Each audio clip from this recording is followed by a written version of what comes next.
Hello नमस्कार and प्रणाम। स्वागत है आप सबका आपकी अपने YouTube channel free education by PK Mehta में। और आज की इस वीडियो में हम बात करने वाले हैं क्लास 10 एनसीईआरटी क्लास 10 का मैथ प्रश्नावली 5.5 यानी कि 5.3 की प्रश्न संख्या 4 के बारे में। तो हमारा प्रश्न नंबर 4 कहता है कि 636 योग प्राप्त करने के लिए AP 9, 17, 25 के कितने पद लेने चाहिए। ये हमारा प्रश्न है कि देखेंगे ध्यान से आप लोग कि प्रश्न में साफ साफ कह रहा है कि 636 क्या है, योग प्राप्त करने के लिए। अब योग एपी में जो होता है योग का जो फॉर्मूला आता है आप लोग का एस, यानी कि योग की बात करें हम लोग तो एस की बात करते हैं। एस कितना है यहाँ पे तो 36। सबसे पहले हम बात करते हैं हम कितना एस का फॉर्मूला क्या होता है। तो एस का जो फॉर्मूला होता है योग बराबर ये आपका होता है n/2 बड़ी कोष्ट 2a प्लस का इंटू में होता है आपका n-1 एंड इंटू में होता है आपका d फिर बड़ी कोष्ट क्लोज। ठीक है, ये होता है आपका योग बराबर फॉर्मूला एपी में। ठीक है, योग को ही हम लोग एस से सूचित करते हैं। तो सिंपली आपको देखेंगे आप लोग कि यहाँ पे क्या बोल रहा है 636 योग प्राप्त करने हैं, यानी कि यहाँ पे एस का वैल्यू कितना दिया आपका, हम बात करेंगे एस का वैल्यू तो दिया हुआ कितना आपका 636। हमको जो है इतना योग चाहिए।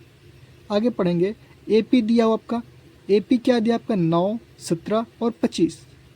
तो हम सबको पता है कि एपी 9 है, 17 है और क्या है 25 है, डॉट डॉट है। ठीक है, कि कितने पद लेने चाहिए, यानी कि इसमें और कितना पद लेंगे हम लोग। जैसे कि यहाँ पे 3 पद है, पहला पद, दूसरा पद, तीसरा पद। इस प्रकार हम लोग और कितने पद लेंगे जिसको जोड़ने के बाद हमको 636 क्या हो प्राप्त हो। तो सबसे पहले हम लोग बात करेंगे ये जो है पहला पद है, पहला पद को हम लोग क्या बोलते हैं A1, इसको क्या बोलते हैं हम लोग A2। इसी प्रकार A3, A4, A5 होते जाएगा आपका। ठीक है, तो हम लोग को पद निकालना है, यानी पद की बात करेगा समझेंगे कि हम लोग n की बात कर रहे हैं। किसका n की, क्योंकि पहला पद को A1, A2, A3 यानी कि इसको A1 का ही हम लोग 1n की जगह पे 1 लिखते हैं, n की जगह पे यहाँ पर 2 लिखा हुआ है। ठीक है, तो हमको यहाँ पे n की वैल्यू फाइंड करने हैं। सो सबसे पहले हम देखेंगे सूत्र, एस का फॉर्मूला क्या होता है n/2 into 2a plus n-1 into का d। तो यहाँ से हमको एस का तो वैल्यू पता है, ए का ही वैल्यू पता करते हैं। तो जो हमारा ए का वैल्यू होगा वो क्या होता है आपका पहला पद। जो हमारा पहला पद होता है इसको हम A1 बोलते हैं ना, वही हमारा क्या होता है ए का वैल्यू होता है, यानी ए और A1 सेम होता है। तो पहला पद कितना आपका 9, तो यहाँ से हमारा ए का वैल्यू कितना निकल के आएगा 9। अब बारी आती है डी। तो डी का जो फॉर्मूला आता है आपका डी बराबर वो होता है A2 माइनस का A1 या फिर A3 माइनस का A2। अगर आपका AP रहेगा, ठीक है, तो देखेंगे आप लोग A2 का वैल्यू 17, A1 का वैल्यू कितना है 9। 17 में से अगर 9 को घटाएंगे आप 8 मिलेगा, या फिर A3 में से अगर A2 को माइनस करेंगे तो भी आपको 8 ही मिलेगा। यानी कि साफ शब्दों में बात करें हम लोग तो D का मान क्या होता है, आगे वाला टर्म में से पीछे वाला पद को माइनस कर लेना होता है। ठीक है, हमारा D का वैल्यू निकल जाएगा, लेकिन ये सिर्फ AP में होता है। ठीक है, तो यहाँ से बात करें हम D का वैल्यू, तो D का वैल्यू कितना हुआ आपका 8। 17 में से 9 माइनस किया 8। अब ध्यान से देखेंगे आपको एस का वैल्यू पता है, ए का वैल्यू पता है और डी का वैल्यू पता है। हमको निकालना किसका है एन का वैल्यू। क्लियर है, सूत्र आपके सामने है। तो बारी बचता हम लोग सबका वैल्यू पुट करेंगे इसमें। ठीक है, हमारा आंसर निकल जाएगा। क्या होता है फॉर्मूला एस, हम एस को क्या करेंगे यहाँ से लेकर के इस तरफ कर लेंगे ताकि हमको सॉल्व करने में आसानी होगी। n/2 है, हमको n का वैल्यू पता नहीं है तो सिंपली आप n/2 ही छोड़ देंगे। इसको बड़ी कोष्ट है 2 है, 2 करेंगे, यहाँ पे a है इंटू में 2 और a के बीच में क्या है गुना का साइन है, तो यहाँ पे a का वैल्यू कितना है 9, तो हम सिंपली यहाँ पे गुना का 9 कर देते हैं। ठीक है, प्लस का साइन है तो प्लस करेंगे, ब्रैकेट क्लोज। ठीक है, छोटी ब्रैकेट है, n-1, n का वैल्यू पता नहीं है तो सिंपली n-1 ही छोड़ देंगे। ठीक है, डी का हमें वैल्यू पता है कितना है 8, तो यहाँ पे 8 लिखेंगे, फिर बड़ी ब्रैकेट क्लोज होगा, बराबर में डालेंगे हम लोग एस का मान। एस इधर है, ठीक है, तो एस जो आपका लेफ्ट में है, आप राइट करेंगे कोई दिक्कत नहीं है, ठीक है। एस का वैल्यू कितना आपका 636, यहाँ तक में कोई दिक्कत नहीं है। चलिए, तो अगला स्टेप क्या होगा हम लोग का देखेंगे। पहले हम लोग ब्रैकेट के अंदर सॉल्व करेंगे। यहाँ पे आपका है n/2 बड़ी ब्रैकेट, 2 गुने में 9 करेंगे होगा आप कितना 18, प्लस है तो प्लस का साइन, n में 8 गुने में n करेंगे कितना होगा 8n, माइनस है तो माइनस 8 गुने में 1 करेंगे कितना होगा आपका 8, ब्रैकेट क्लोज करेंगे, बराबर में कितना दिया आपका 636। क्लियर है। चलिए आप करेंगे यहाँ पे n/2 है, 18 प्लस में आपका 8 माइनस में, 18 में से 8 घटेगा कितना बचेगा आपका 10n, सॉरी 10 बचेगा, प्लस का 10। अब प्लस में क्या आपका 8n पहले से तो 8n, ठीक है, 10 प्लस का 8n, बराबर में कितना होगा 636। अब क्या, अब जो हम लोग n/2 को अंदर की तरफ गुना करेंगे, यहाँ पे गुना का साइन है, यानी कि 10 गुने में करेंगे हम लोग कितना 10 गुने में n/2 प्लस करेंगे 8n, फिर गुने में करेंगे n/2, ठीक है। उसको मैं ब्रैकेट में देता हूँ, अब बराबर में कितना 636। इतना करने के बाद 2 से आपका 10 कटेगा कितना बार में 5 बार में, 2 से आपका 8 कटेगा कितना बार में 4 बार में, तो यहाँ से आपको क्या मिलेगा 5n प्लस का n, यहाँ पे 2 बार है, ध्यान देंगे आप लोग, n गुने में n होता है n², अब पहले से 4 है तो नहीं 4n², बराबर में कितना होगा 636। सही है। अब चलिए, अब इसको थोड़ा सा मैं सुधार करता हूँ, कैसे n² को मैं पहले लिखूँगा 4n² प्लस का 5n, प्लस में है तो आप इधर वाले के इधर करेंगे कोई दिक्कत नहीं होगा, ठीक है। ये क्या आपका प्लस में है तो बराबर के अंदर करेंगे तो क्या होगा माइनस में होगा 636। अब करेंगे बराबर में क्या 0, ठीक है। अब इसको हम लोग गुणनखंड जैसे तोड़ते हैं उस तरह तोड़ेंगे। तो गुणनखंड कैसे तोड़ते हैं अगर पता नहीं है तो मेरा वीडियो जो है मैं लिंक डिस्क्रिप्शन में डाल दूंगा, तो जाकर देख सकते हैं, ठीक है। तो गुणनखंड करने का सिंपल तरीका होता है, n का कोफिशिएंट क्या है 4 है, इसको अंतिम से मल्टीप्लाई करते हैं, ठीक है। तो इसको तोड़ने के बाद कितना होगा 2544, गुना करने के बाद 4 गुने में 636 करेंगे कितना होगा 2544। तो 2544 को ऐसे 2 संख्या में ब्रेक करना है, ठीक है, जिसको गुना करने का 2544 हो और जोड़ने के बाद कितना हो प्लस का 5 हो। मैं आप लोग को दिखा देता हूँ, ठीक है, कितना हुआ 2544, ठीक है।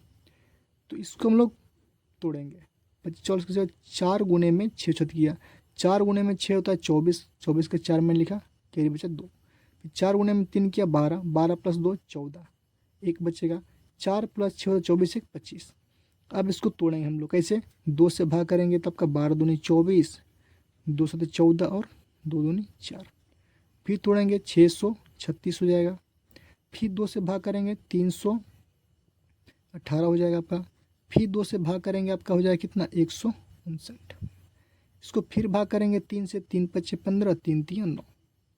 अब जो आपका ये नहीं टूटेगा तो सॉल्व कैसे करेंगे इसको, 2 दूनी 4, 4 दूनी 8, 8 दूनी 16, 16 3 48, यानी कि हम लोग इसे 48 गुने में 53 बोल सकते हैं।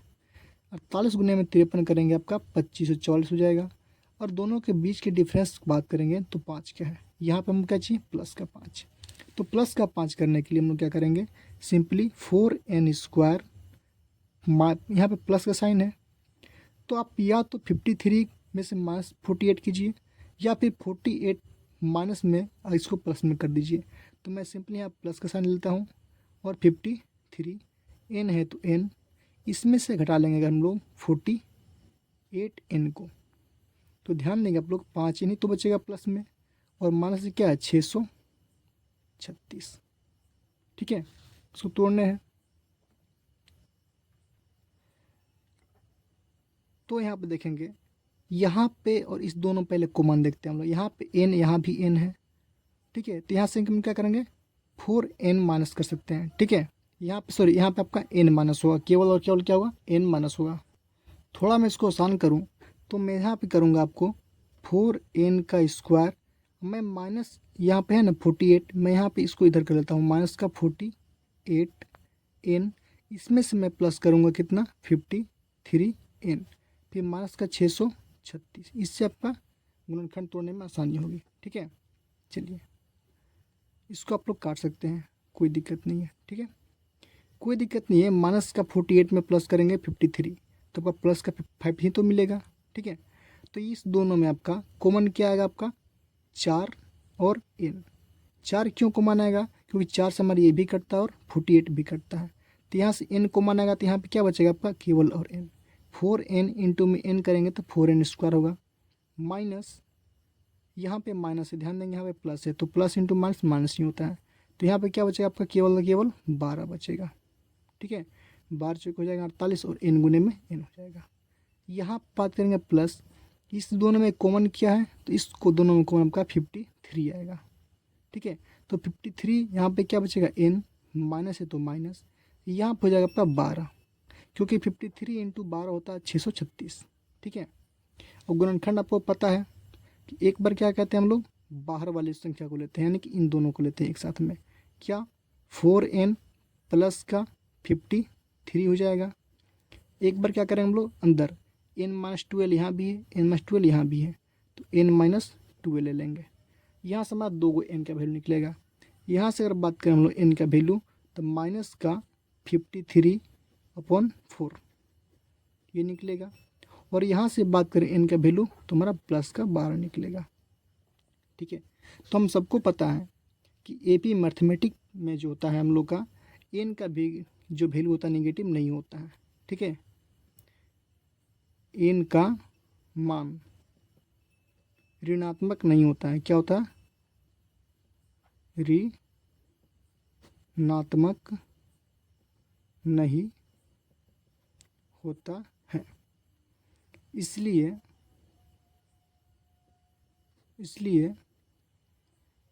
n बराबर जो होगा हम लोग का 12 आंसर हो जाएगा।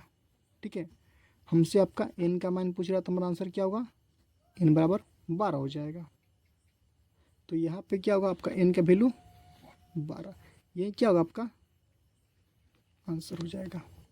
क्लियर है, तो ये था आपका क्लास 10th प्रश्नावली 5.3 का प्रश्न संख्या 4। तो उम्मीद करते हैं आप लोगों को जो है प्रश्न समझ में आ चुका होगा और आप उसका सॉल्यूशन भी। तो प्लीज़ वीडियो को लाइक कीजिए, शेयर कीजिए और हमारे चैनल को सब्सक्राइब कीजिए। मिलते हैं अगले वीडियो में।